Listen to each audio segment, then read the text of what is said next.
Hello and welcome back to another exciting adventure in the world of how to make it easy for people to give you money. My name is Michael Molenhauer. I'm the president of One-to-One Network. We're an advertising and marketing company with locations and folks we work with down in South Orange County, California.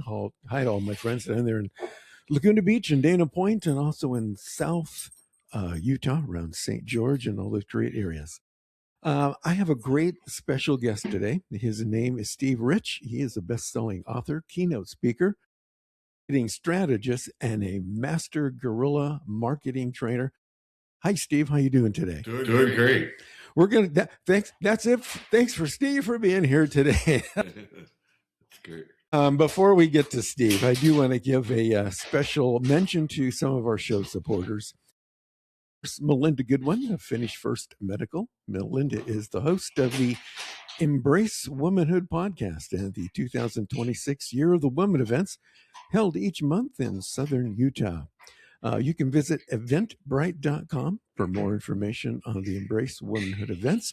You can also visit finishfirstmedical.com and get all the information there. Also, thanks to John Van Kuren from Starship Investments.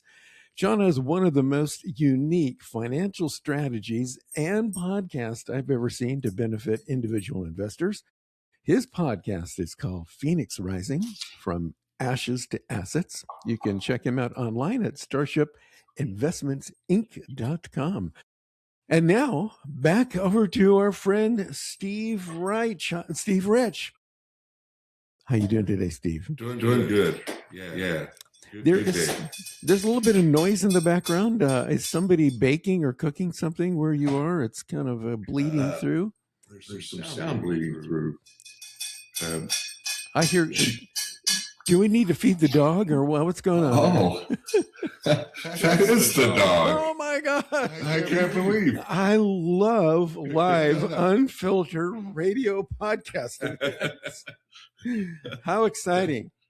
See, folks, this is unscripted. This is live and real. We even have the dog on today. That's amazing that came through. Oh, it came through loud and clear. Well, First of all, we want to talk a little bit more about you, Steve. I understand you are a marketing strategist, a keynote speaker, a best-selling author, and a prolific guerrilla marketing master trainer. Is all of that true and correct? Yeah, actually it is. Well, how did at this young age of 20? That is so great. It's like the kid that was in our networking meeting. That 17 years old and he started his own. What was it? A car detailing business, and we love to see that. Yeah. Tell us a little bit how you got started. I understand you started out in the food industry in a grocery store or something. Yeah, I grew up like a lot of Americans happened to work when I was young. And so I started working in grocery stores when I was 14 years old. All that's illegal today. Yes. But I would go in at 4 in the morning and drive forklifts and unload trucks. Like I say, you can't do that today. But through all that, I actually became a store manager my senior year of high school and learned a lot there. But then after college, I was picked up by a large independent chain and $2 billion company. And they asked me to go out, and they gave me about 70 stores, mostly mom and pops, and said, okay, here you go.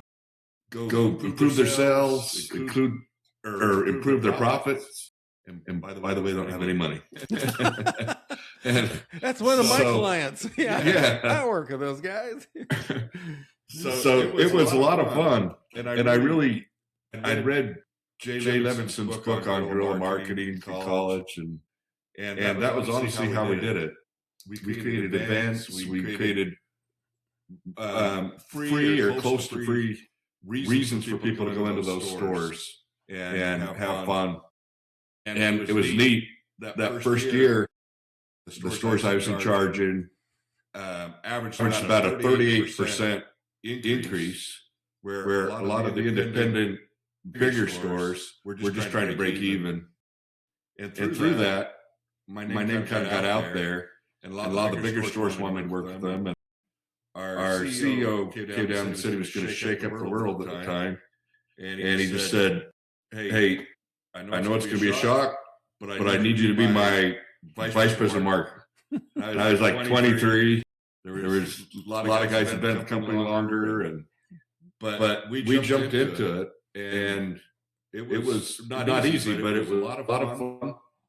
And we grew huge over the next 10, 15 years. And I stayed vice president there for 20 years.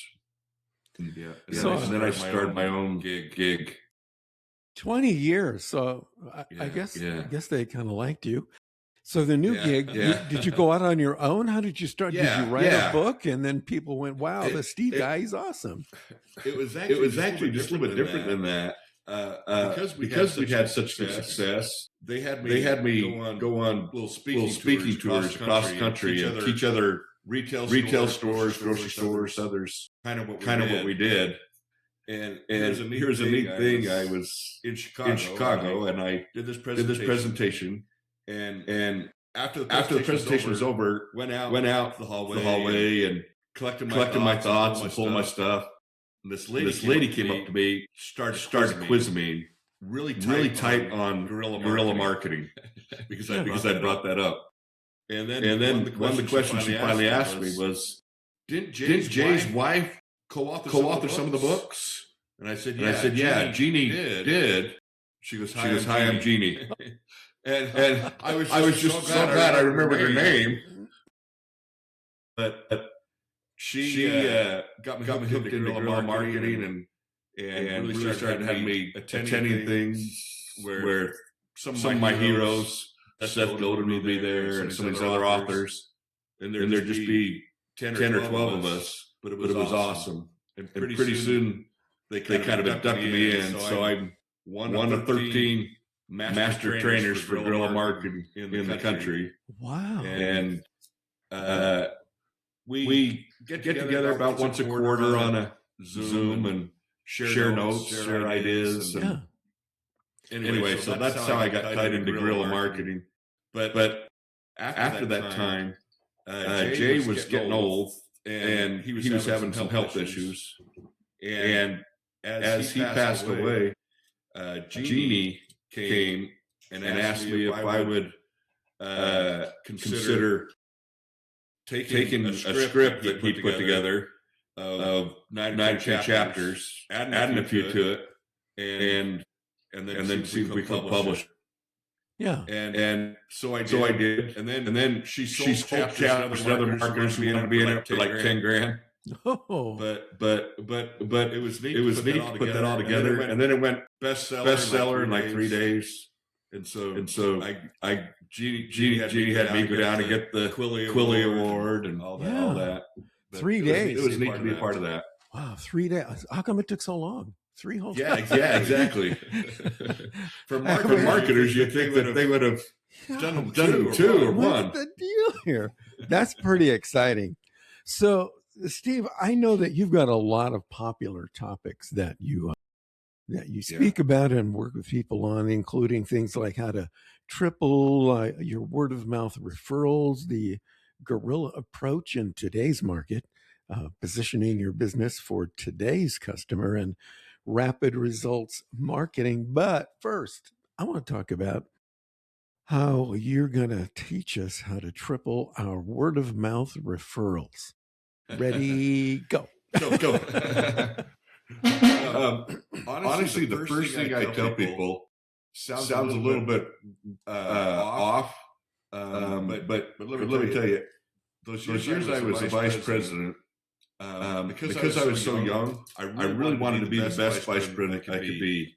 And one thing I found that really worked is by really being a number two or a backup to our CEO.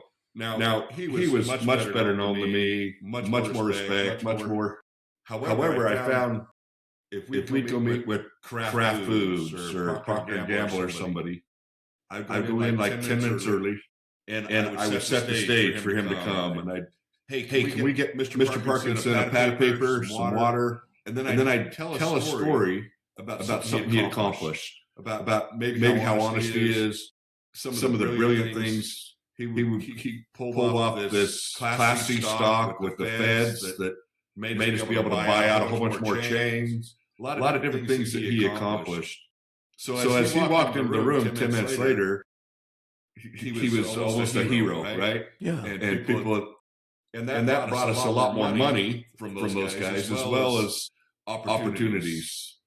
And even I found being his number two, when he would speak to our team, there would always be the meetings after the meeting, right? Yeah. And if people would come up and say, is that really the best thing for the company? But he was such a good CEO that before he launched that, he'd run it all by us, and we'd all debate it and come. But I could confidently look people in the eye and say, oh yeah, he's thought this through. Here's the reason why. Here we're going. So then I left there, and I went to my first BNI. I tell people I couldn't even spell BNI before that. I didn't know what it was.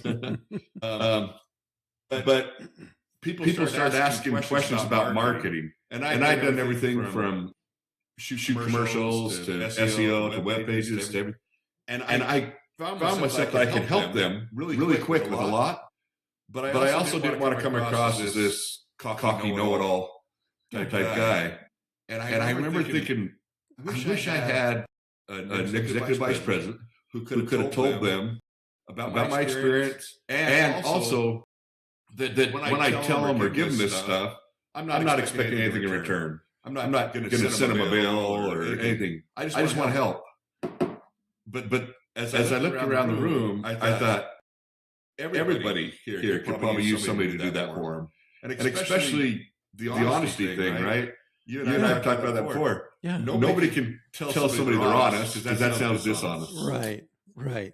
And one of the best things that for word of mouth marketing that anybody can do is be a number two and talk about the things that people can't do for themselves.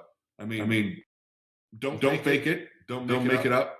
Make sure it's real. But then those people that are honest, highlight them, talk about them. Those people who do a great job, quality work, shout them out.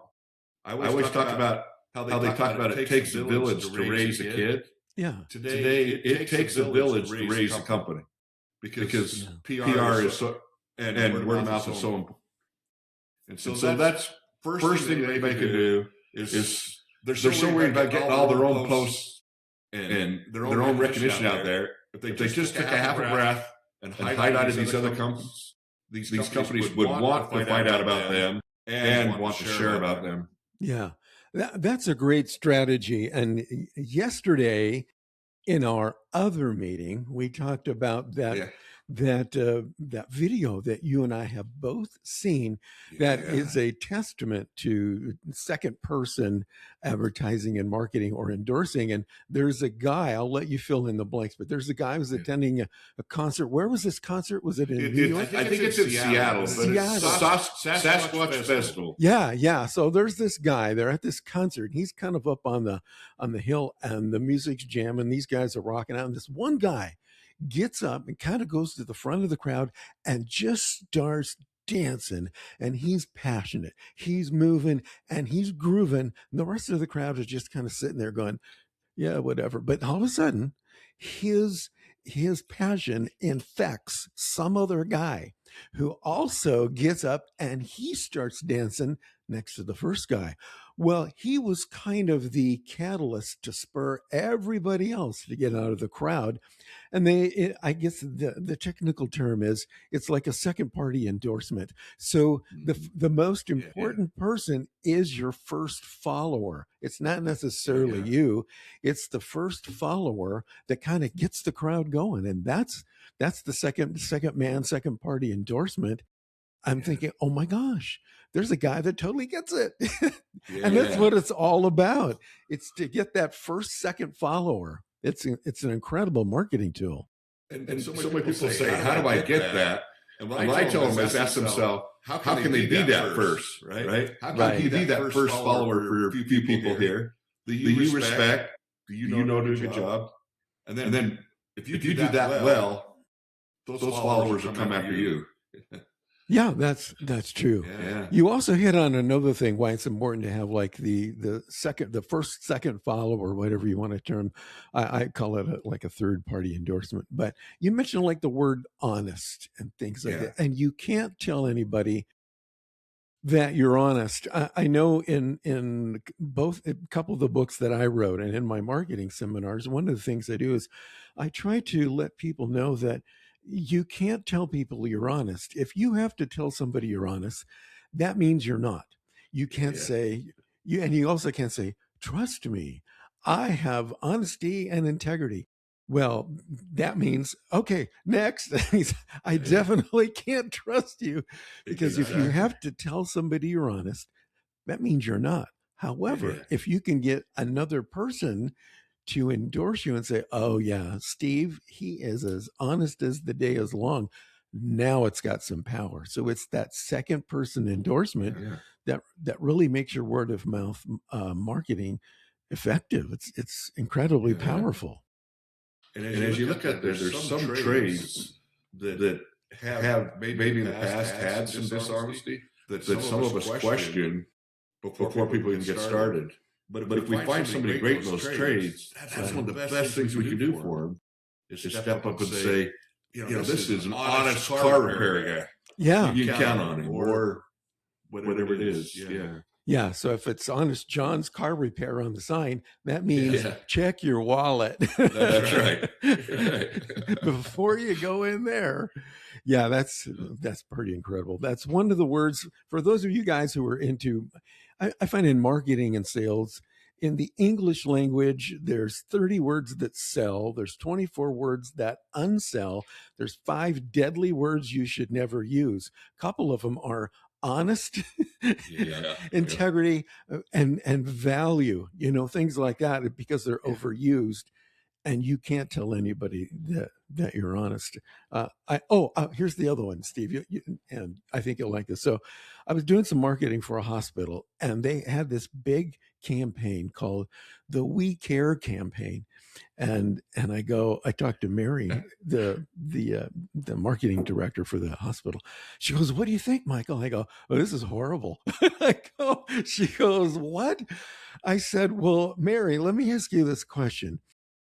Do you think that you care more about your patients than the hospital down the road?" And she goes, "Well, no."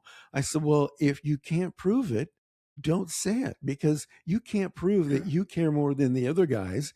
And she goes, "Well, I never thought about that. But still, I see businesses using words like trust us, we care." It's like, oh my gosh, don't say that. You're going to shoot yourself in the foot. So, I mean, have you run across instances like that with your clients? Yeah, same type of thing. And sometimes it'll be financial planners. And you're right. It just comes up wrong. It comes up like you can't believe it. Yeah. So how are you implementing the guerrilla marketing approach in today's market? So that's a great question, because most of the stuff that they first put out there was before digital really took off. But it's still the concept. And I'll give you a quick example. We're working with a company called Legacy Roofing, and they were growing, big company, wanted to feel like they're part of the community, and was thinking about purchasing billboards. And when I looked at the cost of the billboards, I just felt like that's going to be some wasted money. So one of the things I did is there was a Legacy Junior High, right close to their office. And so I went and I had to go meet with the city council, but I talked them into letting us repaint the crosswalks for them, but a wrestling green.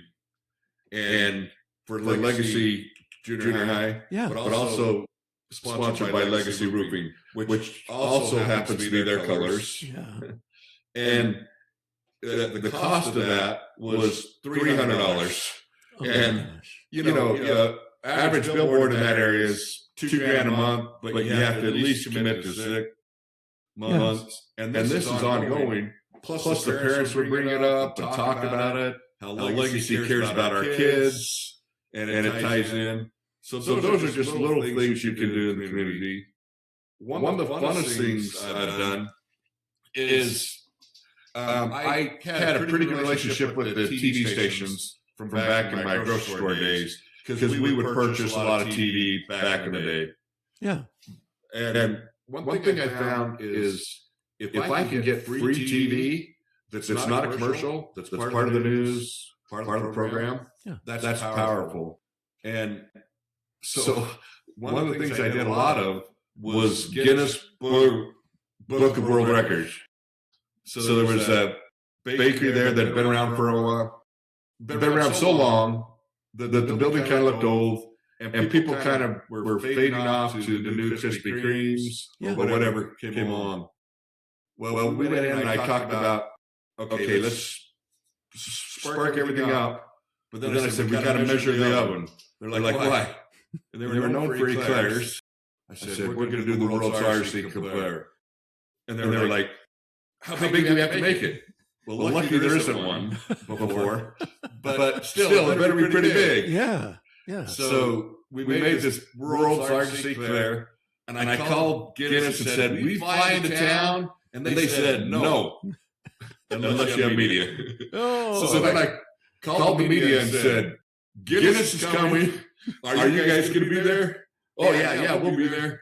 And the neat thing about that is the morning shows of two different TV stations showed up, and they competed against each other. Yeah. They're trying to, but all that was free media, and we were able to put Guinness Book of World Records, a plaque in the bakery, but then also a big banner outside. And what that did for them is also put them back in the map of being talked about. And so I've done that. In fact, the last 5 years, I think we've done 9 world records, Guinness Book of World Records. Really? Just fun stuff. Yeah. Are any of them other ones that we can also eat, like the giant eclair? So we did a grocery store chain, did the world's largest watermelon display. Oh my And gosh. with that, I checked out, I didn't know this before, but there is a Miss Watermelon USA. She was out of Georgia, but with us putting it together, they flew her out. Oh my I God. had TV stations there, Guinness. They had a watermelon contest with the one of the TV anchors and made it a big deal. But all those guys are willing to spend money and time for the media. Yeah. If you create the event.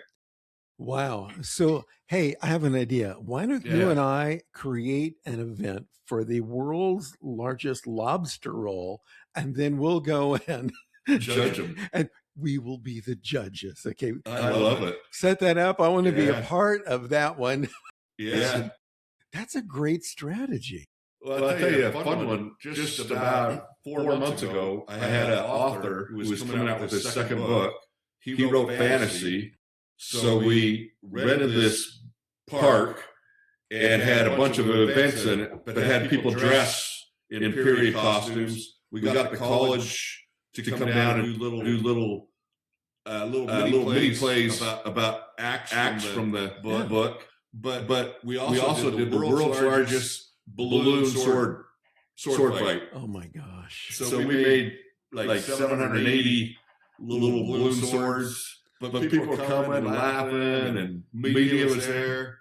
And for his second book out, that kind of put him more on the map. And so it's just kind of fun.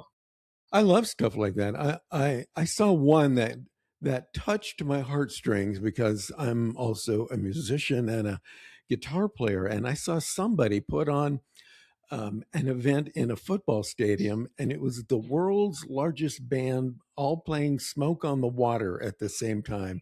I'll bet there were 2,000 guitar players on the field all playing Smoke on the Water. I forget the exact, but that was incredible.